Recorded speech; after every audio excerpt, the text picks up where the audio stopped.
जिस खबर के आने का इंतजार था आ गई। शनिवार को सीएम भजनलाल मंत्रिमंडल का शपथ ग्रहण समारोह होगा और तभी सामने आएंगे वो चेहरे जो मिलकर बनाएंगे टीम भजनलाल। नमस्कार, आप देख रहे हैं प्रश्नकाल। आपके साथ मैं हूं स्वप्निल। बीजेपी मंत्रिमंडल से जुड़े सवालों का लगातार सामना कर रही थी, कह रही थी बेस्ट टीम बनाने में जितना वक्त लग सकता है उतना ले रहे हैं। इधर कांग्रेस लगातार हमलावर थी। अब देखना यह है कि इतने मंथन से निकला सार कैसा होगा, कौन से चेहरे होंगे, क्या और किसे साधा जाएगा। आज इसी पर चर्चा करेंगे। इस वक्त मेरे साथ जो गेस्ट जुड़ रहे हैं आपको इंट्रोड्यूस करवा देता हूं। मेरे साथ बीजेपी नेता अटल खंडेलवाल जी जुड़ रहे हैं और कुछ ही देर में कुछ और गेस्ट भी मेरे साथ इस डिबेट में शामिल होंगे। अटल जी, स्वागत करता हूं मैं आपका समाचार प्लस पर। नमस्कार सर, नमस्कार। अटल जी, मतलब अब तो फाइनल मान लेना, मतलब पत्रकारों की क्रेडिबिलिटी आप लोगों ने इतना कम कर दी है इन कुछ ही दिनों में। सूत्रों के हवाले से खबर एक भी सच नहीं निकल रही थी, अब तो मान लेना कि कल होगा। हाँ, बिल्कुल होगा सर। आपको ये मान लेना चाहिए। और वैसे भी एक दो दिन में अगर मान लो इस तरह की सिचुएशन आती है तो इतना भी कोई फर्क नहीं पड़ रहा है। एक आध मतलब कुछ अगर एक दो दिन प्लस माइनस होते हैं तो उससे बहुत ज्यादा फर्क नहीं पड़ रहा। मतलब हमारा संकल्प पत्र के प्रति अभी भी संभावना देखिए है कि हमारा शनिवार को ना हो।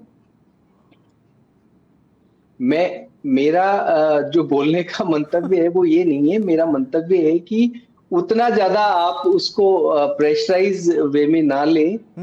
5 साल सरकार चलाने के लिए जो भी यथासंभव अच्छे मंत्रिमंडल को आप देखना चाहते हैं जो कि काम कर सके, जो हमारा संकल्प पत्र में हमने दे रखा है, जो मोदी साहब ने गारंटियां दे रखी हैं, उन सबको वो निभा सके। हमारे 3 मूल मुद्दे थे।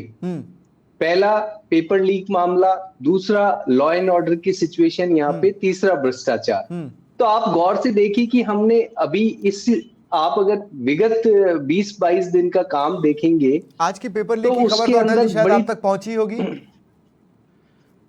बिल्कुल बिल्कुल। देखिए, ऐसे समझने की कोशिश कीजिए कि जब एक गाड़ी है भ्रष्टाचार की और लापरवाहियों की, वो गाड़ी तेज चलती है ना और उसके टायर निकल जाए तो भी वो कुछ देर तक घसीटती रहती है। तो ये तो है ना, मतलब तो क्या ये आप कारण समझ है, गए। ये कारण है तो मंत्रिमंडल ऐसे के चेहरे में लेट होने का? ये कारण है कि आप ये देखना चाहते थे कि कौन इतने ये दलदल नहीं को साफ कर नहीं सकता है?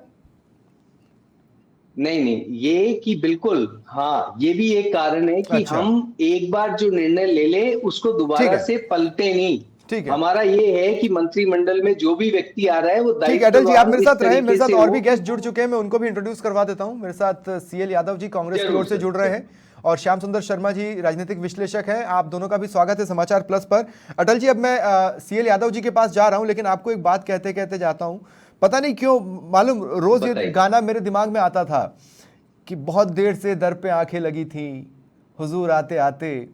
अब बात के जो 3 शब्द हैं, बहुत देर कर दी, वो नहीं की है या नहीं की वो आप अपने हिसाब से फिट कर ले, लेकिन ये गाना धीरे धीरे मेरे को 3-4 दिनों से बहुत ज्यादा याद आया है, इसलिए मैंने सिर्फ आपके साथ शेयर किया है। सीएल यादव जी, मैं आपसे पूछना चाहता हूं, क्या कांग्रेस एक्साइटेड है इस बात को लेकर कि कल मंत्रिमंडल का गठन हो रहा है और कल शपथ ग्रहण समारोह हो रहा है, या अभी भी कोई संशय है, कोई डाउट है? नहीं, हुजूर आएंगे या नहीं आएंगे, सबसे बड़ा सवाल तो ये है अभी स्वप्निल जी। हाँ, वो सामियानों पे डस्ट जम गई है। हाँ, आपने देखा होगा, मीडिया दिखा रहा है सामियानों पे डस्ट जम गई है। और हमारे को तो बेसब्री से इंतजार है कि मोदी जी की जो गारंटियां है वो गारंटियां धरातल पे उतरेगी। अब 2014 की तरह जुमले ही साबित होंगे। नहीं, लेकिन शुरुआत तो हो गई। हम तो इंतजार कर रहे हैं कि कब किसानों को 450 के 12,000 सिलेंडर के साथ गारंटी नंबर 1 तो मार्केट में है। हम तो इंतजार कर रहे हैं कि कब पेट्रोल और डीजल के ऊपर वेट कम होगा, पेट्रोल और डीजल कब सस्ता होगा। हाँ, नहीं नहीं, नहीं नहीं, नहीं, अन्य राज्यों में तो हो चुका है। नहीं, सीएल यादव जी, दो बातें हैं। देखिए, दो बातें मैं कहना चाहता हूं। एक तो ये कि मोदी जी की गारंटी, वो 450 वाला सिलेंडर 1 तारीख से लागू होने वाला है। अब ये सभी के बीच में समाचार जा चुका है। पेट्रोल डीजल की समीक्षा की उन्होंने बात की थी और उन्होंने कम करने का वादा नहीं किया था। उन्होंने अपने संकल्प पत्र में लिखा था हम समीक्षा करेंगे, जिस पर काफी सवालों का सामना बीजेपी को करना पड़ा। समीक्षा का मतलब ये होता है कि जनता के हित में क्या चीजें होती है वो करोगे आप।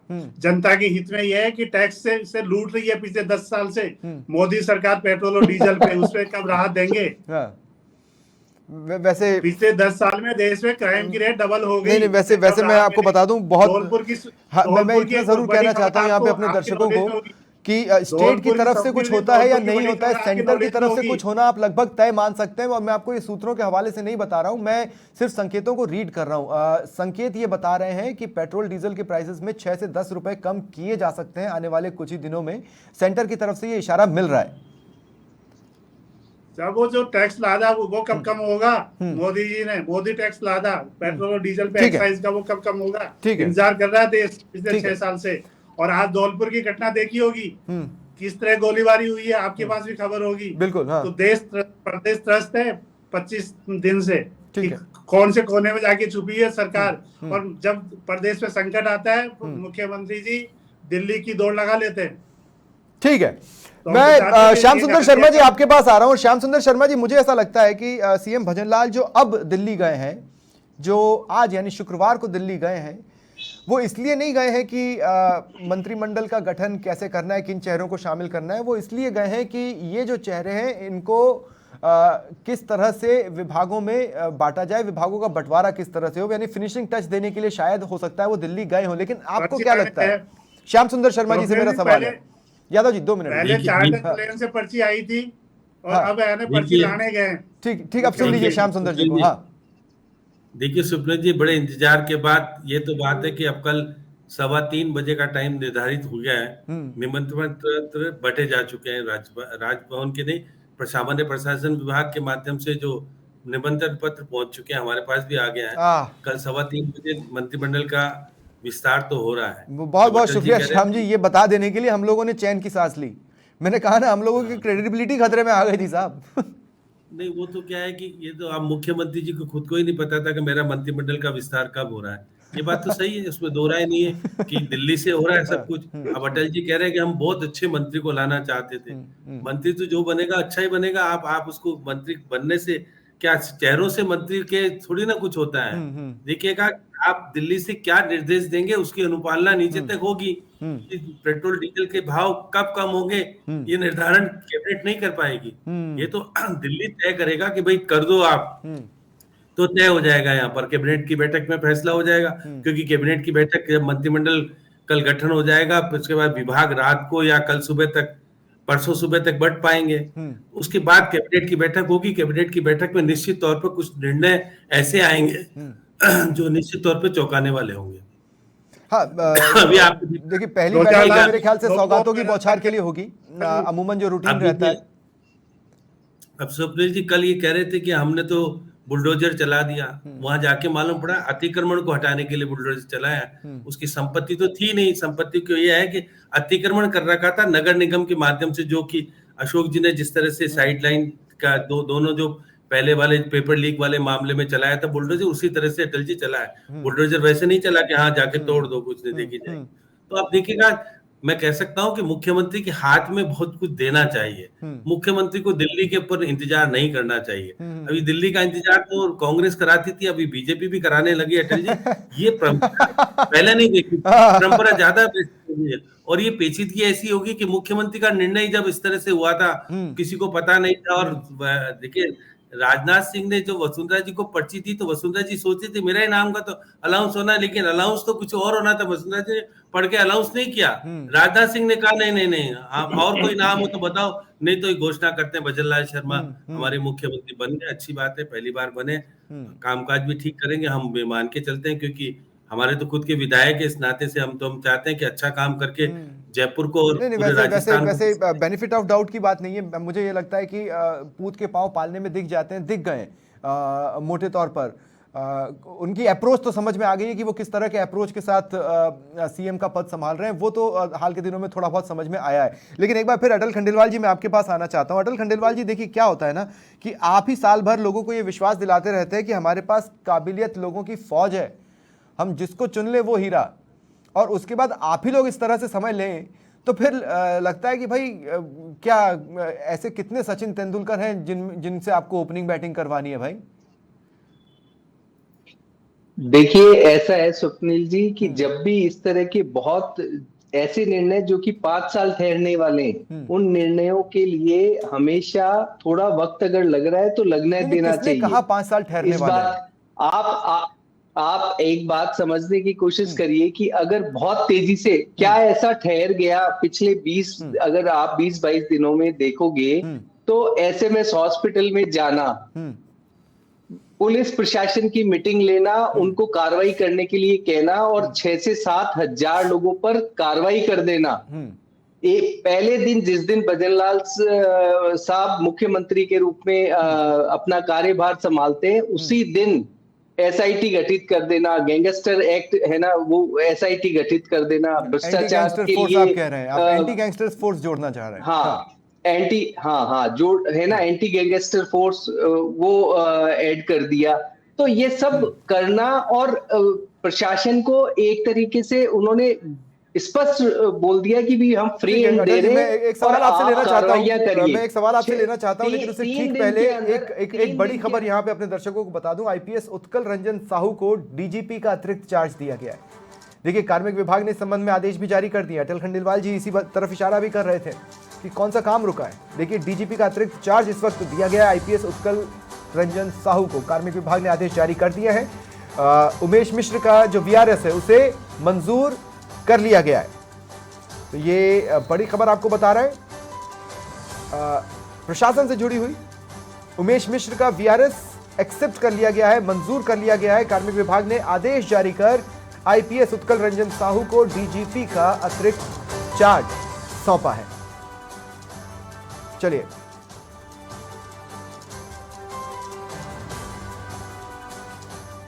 तो ठीक है अटल जी, देखिए एक वक्त था, आप भी इस बात को बहुत अच्छे से जानते हैं कि जब कांग्रेस की सरकार थी तब आप ये कहा करते थे कि मुख्यमंत्री के पास वैसे ही 50 काम होते हैं, वो गृह विभाग जैसा बड़ी जिम्मेदारी वाला विभाग संभाले हुए हैं, ऐसे में ध्यान बढ़ जाता है और स्थितियां बिगड़ जाती हैं। अब अभी एक ही व्यक्ति, मैं फिर कह रहा हूं और मैं इस बात को क्लियर कर दूं कि उनकी अप्रोच ने कई लोगों को इम्प्रेस किया है, लेकिन फिर भी देखने में तो ये लग रहा था ना कि अकेला ही चना है जो लगातार लगा हुआ है।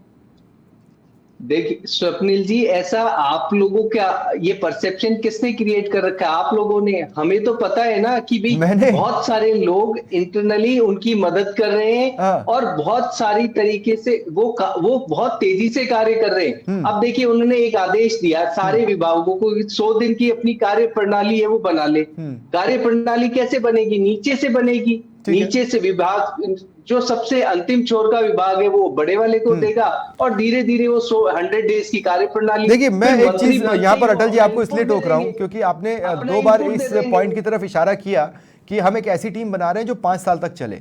लेकिन अमूमन होता क्या है ना, मंत्रिमंडल का विस्तार भी होता है, मंत्रिमंडल फेरबदल भी होता है और समय, वक्त, परिस्थिति, काल के हिसाब से वो भी निर्णय लेने होते हैं। तो ऐसा तो नहीं है कि ये 5 साल के फाइनल चेहरे हैं, वो परिवर्तित हो सकते हैं। लेकिन इस बार के जो चेहरे हैं उस पे फॉर्मूला क्या लगा रहे हैं आप? वो फॉर्मूला क्या रहेगा? यूथ रहेगा, कास्ट रहेगा, क्या रहेगा? स्वप्निल जी, फॉर्मूला बिल्कुल सिंपल है। अनुभवी भी आएंगे, यूथ भी आएगी, महिला भी आएंगी। आपको हर क्षेत्र से भी वहां पर अपना एक चेहरा होगा। तो मतलब हर जगह का एक ना एक व्यक्ति होगा जो प्रतिनिधित्व कर रहा होगा इस मंत्रिमंडल में, और ये सशक्त होगा। जो भी मंत्री बनेंगे वो ये मान के चलिए कि दायित्ववान होंगे और आपको अच्छा लगेगा। ठीक है, सीएल यादव जी, मैं आपके पास आ रहा हूं। एक आइडियल मंत्रिमंडल कांग्रेस की नजर में क्या हो सकता है? स्वप्निल जी अभी बात कर रहे थे इम्प्रेसिव वर्किंग की, और इम्प्रेसिव वर्किंग के बीच में आपने एक ब्रेकिंग न्यूज सुनाई वीआरएस की। काफी शॉकिंग है। सरकार में पहली बार हो रहा है कि शायद कोई डीजीपी को वीआरएस लेनी पड़ी है। ये बहुत इम्प्रेसिव वर्किंग है। नहीं, 5000 ये भी तो हो सकता है कि उन्होंने वीआरएस मांगी हो। सस्पेंड कर दिया जाता है, नौकरी से निकाल दिया जाता है। ये बहुत इम्प्रेसिव वर्किंग है। 50,000 की वैकेंसी को निरस्त कर दिया जाता है, बहुत इम्प्रेसिव वर्किंग है। 50,000? कौन सी 50,000 की वैकेंसी? वो आप 25 दिन से आप देख रहे हो कि जो आदमी, सीएल यादव जी, आप अपनी बात को क्लियर तो करते चले। शपथ नहीं ले पाए, उनका शपथ लेने के बाद सीएल यादव जी, विभाग सीएल यादव जी, को प्लीज अलग प्लीज, करोगे, मैं आपको रोक रहा हूं, वो मैं आपको आप- पूरा बोलने का मौका दूंगा, लेकिन मैं चाहता हूं कि आप क्लैरिटी दें। आप ये कह रहे हैं कि आपके पास क्या सबूत है कि उमेश मिश्र से वीआरएस दबाव में मांगा गया, उन्होंने स्वेच्छा से ना मांगा हो? दूसरी बात ये कि ये 50,000 की कौन सी आपने वैकेंसी? वीआरएस की बताई है ना आपने, हाँ हाँ फ्री हैंड और वीआरएस। हाँ फ्री हैंड है, हाँ। आपने वो आपके अभी भाजपा के प्रवक्ता बोल रहे थे फ्री हैंड, अभी वीआरएस की ब्रेकिंग न्यूज आपने चलाई। तो वीआरएस तो बोल देता है फ्री क्या हैंड होता है? उसका मतलब समझिए पहले, पोस्ट फ्री के हैंड ऊपर, किसको दिया जाता है, व्यक्ति की कब पोस्ट के दिया ऊपर, जाता है, जिसका वीआरएस कार्यकाल 2 कैसे साल दिया होता है। जाता है? कार्यकाल जिसका 2 साल होता है वो वीआरएस लेने को मजबूर हो रहा है, इसका मतलब कितना फ्री हैंड है, कितनी इंप्रेसिव वर्किंग है, ये पूरा प्रदेश लेकिन नहीं वो तो हाउसिंग बोर्ड नहीं, के चेयरमैन साहब भी लेकर श्याम गए सुंदर थे, शर्मा जी की हर ब्रेकिंग सरकार से बहुत सारे जुड़ेगी अवार्ड लेंगे। या जुड़ भी सकती है, इसके क्या अलावा कहेंगे आप श्याम जी? हम तो अभी भी चाहते हैं कि मंत्रिमंडल को शपथ मैं सिर्फ ये दिलाएं समझ पा रहा हूं कि और उनका Congress work full allocation aggressive करें होने की कोशिश और में है, इसमें जो कोई इन्होंने दो राय नहीं है। गारंटियां की दी थी, देखिए, गारंटियां दी थी तो प्रदेश को, हाँ, वो देखिए, गारंटियों को हमें नहीं 2 मिनट लाए। यादव जी, 2 मिनट सुन लें आप। हाँ अब श्याम जी भाई साहब अब एक जरूर जोड़ेंगे इस चीज को, बोलिए श्याम जी, मैं तो सही कह रहा हूँ। हाँ देखिए क्योंकि उनको होमगार्ड वगैरह में कहीं भेज रहे होंगे, और देखिए परिस्थितियां, देखिए जब से सरकार बनने के बाद घटनाएं हो रही है। अब अटल जी कह रहे हैं अच्छा शासन होता तो डीजीपी निश्चित तौर पर सतर्कता नहीं बरत पाए, उनके पर दोषारोपण रोज हो रहा था। भाई देखिए जयपुर जैसे शहर में अगर कुचल के मार दिया जाता है या कचरा बीनने के वाली के साथ रैप हो जाता है, सब घटनाएं हो रही थी।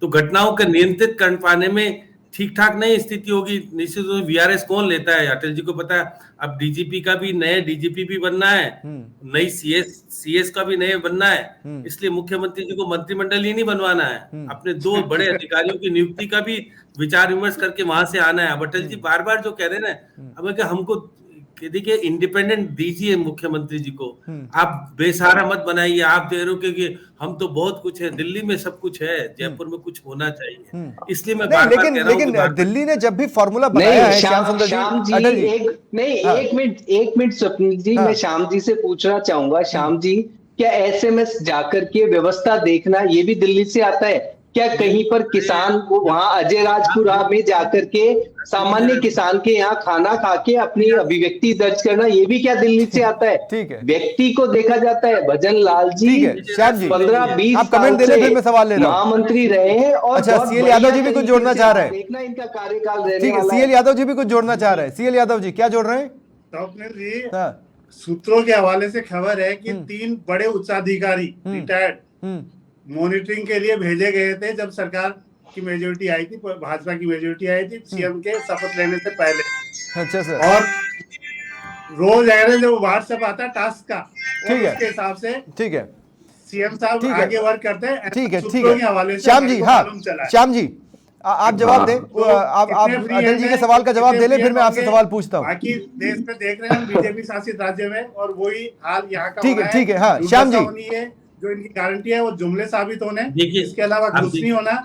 यादव साहब ये सब चीजें दिल्ली से आपकी भी होती थी, आप हाँ। नहीं हो वहीं से नहीं, हमारे रोज टास्क भी आता था साहब। अरे आप सुनो, रोज टास्क भी आता था शर्मा जी। अरे नहीं, आपके मुख्यमंत्री टास्क- मानते ही नहीं थे। हाँ। आपके यहाँ तो बगावत हो गई थी 25 सितंबर को, मुख्यमंत्री ने मानना ही मना कर दिया था हाईकमान की हमारे बातों को। मुख्यमंत्री अरे रबड़ स्टैम्प नहीं थे। अब आप ज्यादा शर्मा जी, सब हमारे मुख्यमंत्री रबड़ स्टैम्प नहीं थे। आरपीएससी में नियुक्ति करने के बाद माफी क्यों मांगनी पड़ी मुख्यमंत्री को? अगर केंद्र से उन्होंने सलाह लेकर के आरपीएससी के सदस्य बनाए नहीं होते, क्योंकि वो जल्दबाजी में वो भी करते हैं तो गलत गलतियां होती है, काम करते हैं तो गलतियां होती है, काम संगठन नहीं के करेंगे विचार तो गलतियां अरे नहीं होती। क्या बात है सर। अरे संगठन कहाँ नहीं ठीक ठीक है, नहीं नहीं 2 मिनट मैं वापस मंत्रिमंडल पे आ जाता हूँ, नहीं तो फिर डिबेट का टॉपिक इधर उधर हो जाएगा। लेकिन सीएल यादव जी, कांग्रेस को ये सवाल आप विश्वास मानिए कम से कम अभी 2.5 साल और असहज करेगा कि आखिर कांग्रेस में हुआ क्या था। दिल्ली कल्चर तो कांग्रेस में भी देखा गया, लेकिन ठीक है श्याम सुंदर शर्मा जी, मैं आपसे ये कह रहा हूँ, 5 साल के लिए मंत्रिमंडल माफ कीजिएगा श्याम जी 2 मिनट, मैं आपसे ये कह रहा हूँ, हाल में हमने 2 स्पेसिफिक फॉर्मूले देखे हैं बीजेपी के जो मंत्रिमंडल को लेकर सामने आए। एक तो गुजरात मॉडल है जो कि कुछ महीनों पहले आया था, जिसमें आप बस ये समझ लीजिए कि प्लेट को इधर से एकदम टोटल पलट दिया गया था। और दूसरा हमने एमपी में देखा है जिसमें नए चेहरों को तो शुमार किया गया है, लेकिन कास्ट और इलाकाई समीकरण को भी साधने की एक बेहतरीन कोशिश हुई। राजस्थान का मंत्रिमंडल क्या इन्हीं 2 फॉर्मूले के आसपास रहेगा या किसी एक फॉर्मूले की 2 कॉपी होगा? देखिए स्वप्निल जी, हमारे यहाँ 50 जिले बन गए, 10 संभाग बन गए। मेरे को मानना है 10 संभाग के लोग तो होंगे शामिल, 50 जिले के सारे सारे कवर हो जाएंगे, संभव नहीं, क्योंकि Possible मंत्री तो नंबर ही हमारे नहीं यहाँ है। कम हाँ। बनने हैं। इसी स्थिति में अभी 3 बन चुके और बाकी के बनने हैं। और देखिएगा, जो अटल जी बार बार जो कह रहे थे कि भाई हम नहीं कर पा रहे हैं कुछ भी, क्या मुख्यमंत्री का काम है कि एसएमएस अस्पताल का दौरा करना? अगर करते हैं तो अच्छी बात है और कमियों को दूर करते हैं तो अच्छी बात है। आपके पास शासन का तंत्र बैठा है, आप कीजिएगा, आप सेक्रेटरी को कहिएगा कि देख के आइएगा क्या गड़बड़ है। आपके कार्यकर्ता जाकर के देख के आते हैं बहुत कुछ। अरे वो तो देखेंगे ही। मुख्यमंत्री को तो ये अच्छी करना बात है, है। दौरे करने हैं। मैं मुख्यमंत्री के दौरे को गलत नहीं मानता। नहीं सारे काम तो दौरे को गलत नहीं मानता। श्याम जी, कभी कभी अपनी भावना भी दिखानी पड़ती है लोगों के प्रति। आप तो सुनिए, नहीं, कभी कभी नहीं, नहीं नहीं नहीं अटल जी, कभी कभी नहीं, हर वक्त दिखानी होती है अपनी भावना। आप एक ऐसी फील्ड में जब आपको हर वक्त भावना दिखानी है। तरीके से बात करते हो तो आप दिखा ही रहे हो। ठीक, नहीं ठीक है। अब अटल जी, मैं एक सवाल आपसे ले रहा हूं। अभी हुआ क्या, कांग्रेस लगातार एग्रेसिव मोड में है विपक्ष के तौर पर। अब अटल जी, मैं आपसे ये पूछना चाहता हूं कि चलिए मंत्रिमंडल के चेहरे तो कल सामने आ जाएंगे, फिर अगला टास्क है विभागों का बंटवारा। मेरे ख्याल से वो भी आपके लिए एक बड़ा टास्क रहेगा, और उस विभागों के बंटवारे के बाद उनका पूरी तरह से एक्शन में आना। देखिए, ये ऑलरेडी आप ये मान लीजिए कि ये भी हो चुका है।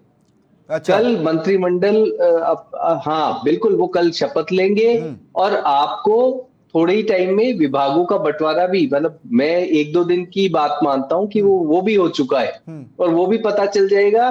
प्रशासनिक अधिकारी आप रिटायर हो रहे हैं 31 तारीख को, जो भी हो रहे हैं वो सब भी ऑलरेडी, ये सब कार्य पीछे आप देखिए बहुत सारे कार्य हो रहे हैं, कंटिन्यू हो रहे हैं। केवल मंत्रिमंडल तो एक फेस है कि भी है ना, ठीक है ये बनना तय है और ये लोग हैं, इसमें ये परिचर्चा है कि कईयों की अपेक्षाएं होती है, कई लोगों पूरा राजस्थान स्टेट को लेकर जाना है। उसमें श्याम जी ने बोला ना कि 10 संभाग है, 50 जिले और हर जिले का, हर संभाग का प्रतिनिधित्व जरूर होगा।